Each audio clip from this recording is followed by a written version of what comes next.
మన ఒక జాతీయ జెండా ఏఐటిసి ఆవిర్భావ దినోత్సవం జెండా ఆవిష్కరించవలసిందిగా కోరుతా ఉన్నాం.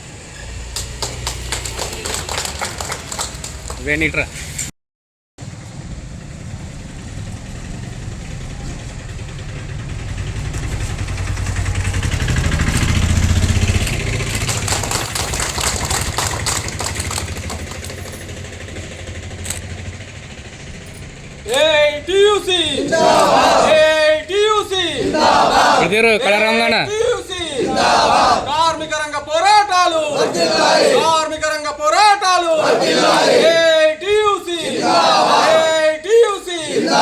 కార్మికుల ఐక్యత, కార్మికుల ఐక్యత, కార్మికుల ఐక్యత. జిల్లా సిరిసిల్ల ఏఐటిసి భవన్లో 106వ ఆవిర్భావ దినోత్సవం ఏఐటిసి జెండా ఆవిష్కరించుకోవడం జరిగింది.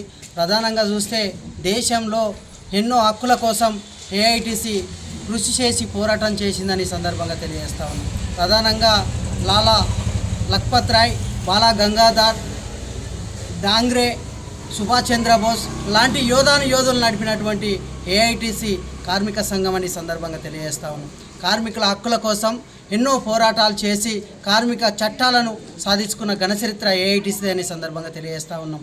అప్పుడు బ్రిటిష్ సామ్రాజ్యంలో మెడలు వంచి సాధించుకున్నటువంటి కార్మిక 44 చట్టాలను కేంద్ర బీజేపీ ప్రభుత్వం అధికారంలోకి వచ్చినాక ఇలా టాటా, అంబానీ, ఆదాని పెట్టుబడిదారు వ్యవస్థకు కొమ్ము కాస్తూ కార్మికులను కట్టు బానిసలు చేయడం జరుగుతూ ఉంది. ప్రధానంగా మేము అడుగుతూ ఉన్నాం కేంద్ర బీజేపీ ప్రభుత్వాన్ని, ఇలా ఈ యొక్క చట్టాలు మీరు సాధించిపెట్టినటువంటి చట్టాలు ఇవి కావు. అప్పుడు బ్రిటిష్ సామ్రాజ్యంలో కొట్లాడి సాధించుకున్నటువంటి చట్టాలను 4 లేబర్ కోడ్లుగా చేసి ఇవాళ 44 చట్టాలను పూర్తిగా విలీనం చేసినటువంటి పరిస్థితి కేంద్ర బీజేపీ ప్రభుత్వానికి. మేము ఆ 4 లేబర్ కోడ్లను రద్దు చేసి 44 కార్మిక చట్టాలను ప్రభుత్వ రంగంలో పొందుపరచాలనేది ఈ ఏఐటిసి ఆవిర్భావ దినోత్సవం సందర్భంగా తెలియజేస్తూ ఉన్నాం. ఈ యొక్క 44 చట్టాలను ప్రభుత్వ రంగంలో పొందుపరచని విడలో పెద్ద ఎత్తున ఆందోళన కార్యక్రమం చేయడానికి సిద్ధమైందని ఏఐటిసిగా డిమాండ్ చేస్తూ ఉన్నాం. ప్రధానంగా ఇలా కనీస వేతనాల చట్టం, గౌరవ సుప్రీంకోర్టు కార్మికులు పనిచేసే చోట ఆ కుటుంబం బతికి ఆ కుటుంబాన్ని సాదుకుంటానికి ఒక 26,000 పైసలకు ఇవ్వాలన్నప్పటికీ ఆ గౌరవ సుప్రీంకోర్టును కూడా పెడసేవన పెట్టినటువంటి కేంద్ర బీజేపీ ప్రభుత్వం. ఇలా మేము అడుగుతూ ఉన్నాం, ఇలా కార్మికులు ఓట్లు పనికొస్తూ ఉన్నాయి తప్ప ఇలా వాళ్ళ శ్రమనెందుకు గుర్తిస్తలేరని చెప్పేసి కేంద్ర బీజేపీ ప్రభుత్వాన్ని మేము అడుగుతూ ఉన్నాం. ఇలా వాళ్ళ ఓట్ల మీద గెలిచి ఈ ప్రాంతానికి ఒక ఎంపీగా గెలిచి కేంద్ర మంత్రిగా ఉన్నటువంటి బండి సంజయ్ గారు కూడా పూర్తిగా ఇలా మొన్న చూసినట్టు సంఘటనలో ఇలా బయట దేశం నుంచి వచ్చినటువంటి మార్వాడీలకు మద్దతుగా మారిండు తప్ప ఈ ప్రాంత ప్రజలు, ఈ ప్రాంత కార్మికుల కోసం వాళ్ళ శ్రమ దోస్తూ కార్మికుల మీద ఎంత అణిసివేత గురి చేస్తున్నా వాళ్ళ పక్షాన న్యాయబద్ధమైన ఆలోచన చేసి ఒక్క మాట మాట్లాడడం లేదండి. ఇలా కార్మికుల శ్రమ మీద, కార్మికుల ఓట్ల మీద గెలిచినటువంటి కేంద్ర బీజేపీ మంత్రి గారు దీన్ని ఆలోచన చేయవలసిన అవసరం ఉందని సందర్భంగా తెలియజేస్తూ ఉన్నాం. ఇలా ఈ యొక్క ప్రాంతంలో ఉన్నటువంటి కార్మికుల కోసం ఇలా బీహార్, యూపీ కూలీలు అక్కడ పని దొరికినటువంటి ఆ కూలీలు ఇక్కడికి వచ్చి ఈ కార్మికుల శ్రమ దోసుకుంటూ తక్కువ కూలికి పనిచేస్తూ స్థానిక కార్మికుల పొట్టలు ఎందుకు కొడతా ఉన్నారు? ఈ ప్రభుత్వాలు కూడా ఆలోచన చేయవలసిన అవసరం ఉంది. రాష్ట్ర ప్రభుత్వం కూడా స్థానికంగా ఉన్న కార్మికులకు ఇలా ఉపాధి కల్పించేది పోయి ఇతర రాష్ట్ర కార్మికులకు ఇలా అతి తక్కువ కూలికి పనిచేస్తూ ఉన్నారంటే ఇలా ఇక్కడి కార్మికులు ఎక్కడికి వలస పోవాలని మేము అడుగుతూ ఉన్నాం. వెంటనే దాని మీద ఆలోచన చేసి అమాలీ కానీ, ఇలా భవన నిర్మాణ రంగంలో ఉన్నటువంటి కార్మికులు కానీ, పవర్లో ఉన్నటువంటి కార్మికులు కానీ, స్థానికంగా ఉన్న కార్మికులు ఉరివేట్టుకొని ఆత్మహత్యలు చేసుకొని చనిపోతూ ఉన్నా ఇక్కడ పట్టించుకోలేనటువంటి పాలక వర్గాలు కూడా ఆలోచన చేయవలసిన అవసరం ఉంది. స్థానికంగా ఉన్న కార్మికులు ఎట్లా బతకాలి, వాళ్ళు ఏం తిని బతకాలి? ఇతర రాష్ట్ర కార్మికులు వచ్చి పనిచేయంగా మేము అద్దంటలేం. వీరికైతే వీరి కడుపు నిండా పని ఉండాలి, చేతి నిండా పని ఉండాలి, కడుపు నిండాలని కూడా మేము డిమాండ్ చేస్తూ ఉన్నాం.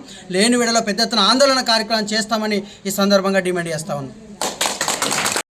ఆవిర్భావ దినోత్సవం సందర్భంగా ఏఐటిసి ఆఫీసులో జెండా ఎగురవేసుకోవడం జరిగింది. ప్రధానంగా ఇవాళ శ్రమ దోపిడీకి గురవుతున్నటువంటి కార్మిక రంగానికి ప్రభుత్వం ఇచ్చినటువంటి హామీ కనీస వేతనాల చట్టం 26,000 రూపాయలు నెలకు ఇవ్వాలనేటువంటి చట్టాన్ని ప్రభుత్వం అమలు చేయడం లేదు. అంటే ఈ కేంద్ర రాష్ట్ర ప్రభుత్వాలకు కార్మికుల మీద చిత్తశుద్ధి లేదు అనేటువంటి దాన్ని ఈ చట్టం అమలు చేయకపోవడంలోనే మనకు అర్థమవుతుంది. అందుకని కేంద్ర ప్రభుత్వం రాష్ట్ర ప్రభుత్వం ఈ కార్మిక చట్టాలని తక్షణమే అమలు చేసి వాళ్ళ చిత్తశుద్ధిని నిరూపించుకోవాల్సినటువంటి అవసరం ఉందని సందర్భంగా తెలియజేస్తున్నాం.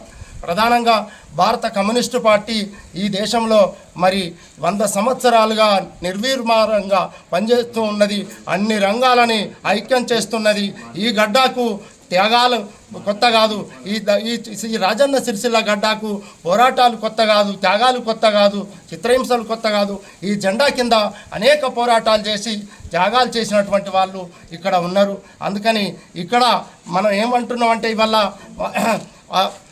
కమ్యూనిస్టు పార్టీ నాయకత్వాన అనేక పోరాటాలు, అన్ని రంగాలకు సంబంధించినటువంటి కార్మిక రంగాలకు సంబంధించినటువంటి పోరాటాలు కొనసాగుతూ ఇవాళ 100 సంవత్సరాలు కమ్యూనిస్టు పార్టీ ఆవిర్భవించి ఇండియాలో ఇక్కడ పనిచేస్తూ ఉన్నది.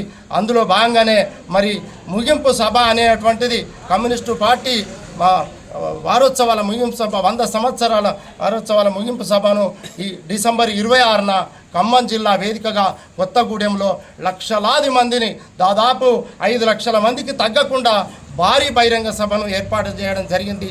ఈ యొక్క భారీ బహిరంగ సభకు జిల్లా నలుమూలల నుండి అక్కడికి అన్ని రకాల కార్మిక, కర్షక, విద్యార్థి మేధావులు అందరూ కూడా హాజరు యొక్క బహిరంగ సభను విజయవంతం చేయాల్సిందిగా భారత కమ్యూనిస్టు పార్టీగా రాజన్న సిరిసిల్ల జిల్లా పక్షాన విజ్ఞప్తి చేస్తున్నాం.